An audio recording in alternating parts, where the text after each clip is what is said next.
Lepas senjata aja. Jadi mesti ada depa.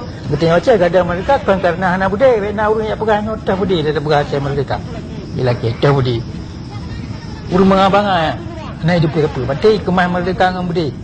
Hana itu mikir mereka lah baru kemah mereka. Budai bu bacu tak lah.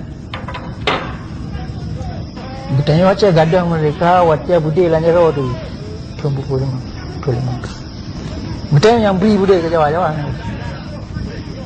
Dia kan perkara dia perkara semikir merdeka. Tengok macam analis semikir merdeka. Analis sodro dulu. Analis sodro dulu. Analis so ini tu dia analis depa pusaka dia. Dah analis depa hak dia terdunia. Dah analis depa pun kejadian mata boh ni. Tengok macam analis depa pun kejadian dia mati ringka. Mata boh dia. Tapi bangai. Paling kerja di Pulau Jawa kan ya?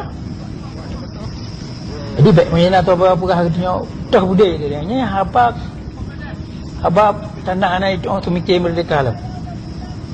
Bertanya macam ada mereka kerana anak budi rajuk juga.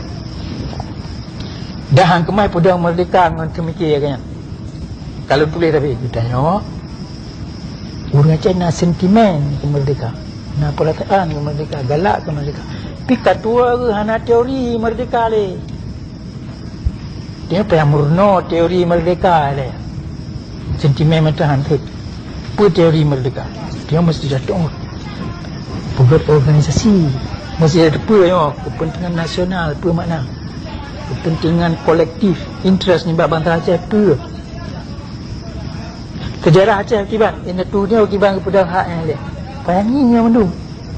Beliau bantah-bantah lain dalam dunia akibat pedang kemerdekaan. Nah itu waktu Roy benar teori merdeka. Jadi orang kemah merdeka mana ada semikir merdeka. Dia akan namurno. Mesti tertupa apa yang akan jadi ada kan. Apa penyakit bantah dia orang. Yang penyakit apa betul-betul. Mana di bambu mat.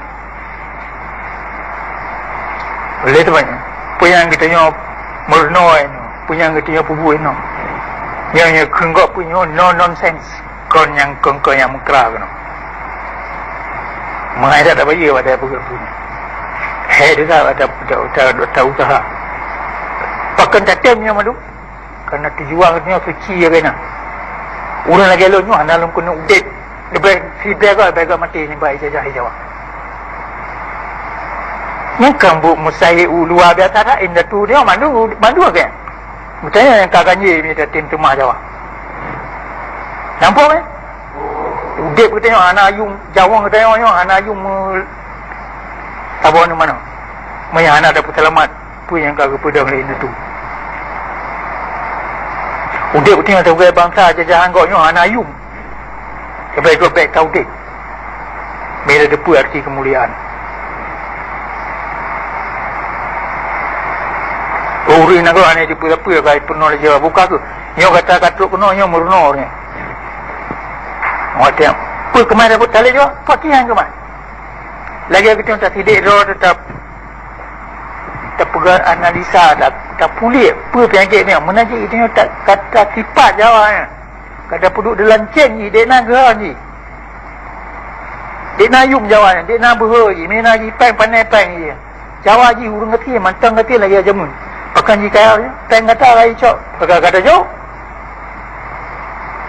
ubinan Jawa yang duk ya cenyan rumah ji muta ji kantor ji atas kata tu pakai kata mutung bayu marau pakai yang cepat dia bukan ada duk muta karena kat muta dah kata jauh ji hantar ji cok pulang ni waktu tentang jawabnya langkih kita atau apa yang aku pinang dia punya visa lagi punya pasport buat Jawa jawabnya kata dia pun menyangkutnya orang Islam buat Tuhan tengok kalau mati dia waktu itu aja tengok anak mati kerana dia umrah ya tengok mati waktu itu aja